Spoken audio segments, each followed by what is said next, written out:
Day 3 में हम पढ़ेंगे लोन्स एंड एडवांसेस के बारे में। जैसे कि कल हमारा ये टॉपिक रह गया था, डिमांड डिपॉजिट और टर्म डिपॉजिट में डिफरेंस क्या होता है। सिंपल शब्दों में कहा जाए, डिमांड डिपॉजिट के अंदर आपको विड्रॉल कराने के लिए प्रायर नोटिस नहीं लगता। टर्म डिपॉजिट में फ़िक्स टर्म होता है कि आप इसी टाइम पे उस पैसे को निकाल सकते हो, बीच में नहीं। Same interest rate term deposit में हाई होती है और डिमांड डिपॉजिट में कम। Now loans and advance. Loans और एडवांस में डिफरेंस क्या है? लोन्स होता है फॉर लॉन्ग टर्म, एडवांसेस होते हैं for short term like 1 year, 1 year to 2 year max, not more than that. Now type of advance. हमने पढ़ा था ओवरड्राफ्ट। याद करो, हमने ओवरड्राफ्ट कहाँ पढ़ा था? यहाँ करंट अकाउंट के अंदर आपको एक फैसिलिटी मिलती है, उसको बोलते हैं ओवरड्राफ्ट, ओडी फैसिलिटी। अब इसके बारे में हम डिटेल में पढ़ेंगे। ओवरड्राफ्ट को हम समझेंगे एक एग्जांपल की तरह। जैसे कि आप एक बिजनेसमैन हो, आपने एक करंट अकाउंट खोला अपने एक बैंक में, अपने बैंक मतलब किसी बैंक में। फिर उसके बाद में आप बहुत अच्छे इंसान हो, बहुत ना, आपका जो क्रेडिट और डेबिट है टाइम पे होता है, मतलब आप एम्प्लॉय को टाइम पे पैसे देते हो, आपके पास पैसे टाइम पे आ जाते हैं। तो एक बैंक सोचेगा कि आप बहुत अच्छे इंसान हो, एक अच्छे कस्टमर हो, तो हम आपको एक्स्ट्रा लिमिट दे सकते हैं। जैसे कि अगर आपके अकाउंट में 1 लाख रुपए हैं, तो वो सोचेगा कि 50,000 रुपये एक्स्ट्रा आप निकाल सकते हो, पर उन 50,000 रुपये पे आपको इंटरेस्ट देना पड़ेगा। जैसे आपके पास लिमिट है 50,000 की, आपने निकाले 10,000 रुपये, तो 10,000 के हिसाब से आपको कुछ इंटरेस्ट देना पड़ेगा, और वो इंटरेस्ट अलग अलग होता है अलग अलग बैंक में।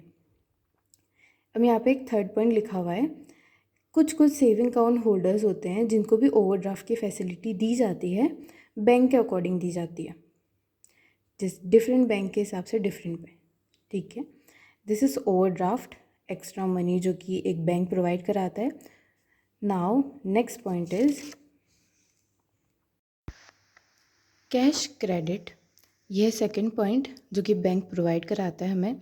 सेम जैसे ओवरड्राफ्ट होता है वैसे ही कैश क्रेडिट होता है, पर अगर आपके पास करंट अकाउंट नहीं है, फिर भी ये अलग से आपके लिए दे open a cash credit account. यहाँ पे देखो ये पॉइंट में लिखा हुआ, अगर आपके पास करंट अकाउंट नहीं भी है तो आपके लिए अलग से ये खोल देंगे। First point is cash credit is granted as per term and conditions agree with the customers. कुछ टर्म और कंडीशंस होती है बैंक की, डिफरेंट बैंक को डिफरेंट टाइप दिया जाता है। Second, cash credit is an arrangement where is the bank allow the borrower to withdraw amount up to a certain specific limit. कुछ पैसा आप इसमें से निकाल सकते हो, सेम वही ओवरड्राफ्ट जैसा ही है। Next, interest charge on the withdrawal amount. जैसे कि आपको लिमिट दे दी कि आप 50,000 तक निकाल सकते हो, पर आपने 10,000 ही निकाले, तो जो 10,000 है ना उस पर ही इंटरेस्ट लिया जाएगा, 50,000 पे नहीं। Last, cash credit is a short term loan approved by bank for business, financial institute and companies to meet their working capital requirement, day to day expenses वाले। ये क्यों है? कोई भी एक बिजनेसमैन के अंदर, बिजनेसमैन को कभी भी कुछ भी पैसे की अगर ज़रूरत हो तो वो कैश क्रेडिट ले सकता है, ओवरड्राफ्ट ले सकता है, इसलिए बैंक ने ये फैसिलिटी दी है। Next, bill discount. इसको एक अपन सिंपल एक एग्जांपल की तरह समझते हैं। जैसे समझो आपका एक रेस्टोरेंट है और आपका एक बहुत अच्छा कस्टमर है जो हर टाइम पे आता है और आपको टाइम पे पैसे दे देता है, ठीक है।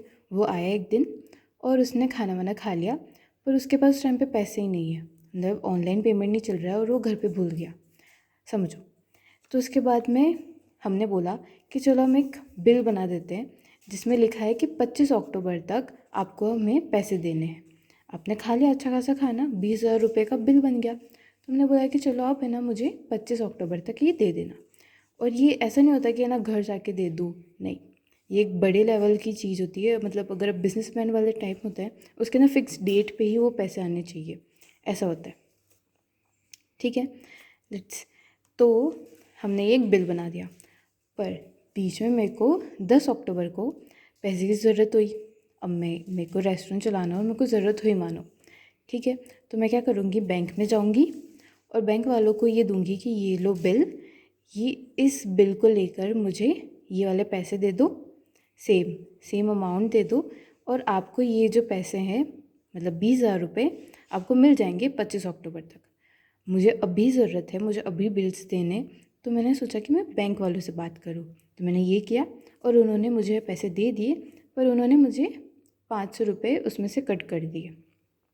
क्यों करे, बैंक भी तो कुछ कमाता ही है, तो उन्होंने 500 रुपये कट कर दिए। बिल डिस्काउंट हमें समझ आ गया, अब हम इसके पॉइंट्स पढ़ेंगे।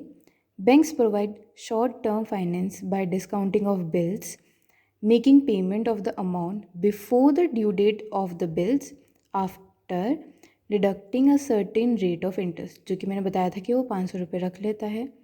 नेक्स्ट, मतलब जस्ट नॉट 500 रुपये, वो एग्जाम्पल की तरह। Next, the party gets the fund without waiting for due date of the bills.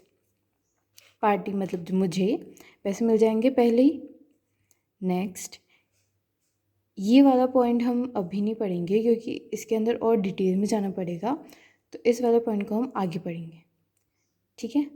Not point मतलब ये जो भी चीज़ें है डिसऑनर्ड वाली, ये चीज़ मेन आती है बाद में, तो हमको ऊपर बस पता चलेगा कि बिल डिस्काउंट होता क्या है। नेक्स्ट अब हम कल पढ़ेंगे payment bank, small finance bank के बारे में, और इनकी डिटेल्स पढ़ेंगे कि कौन कौन से कब कब आए हैं। So thank you for today guys.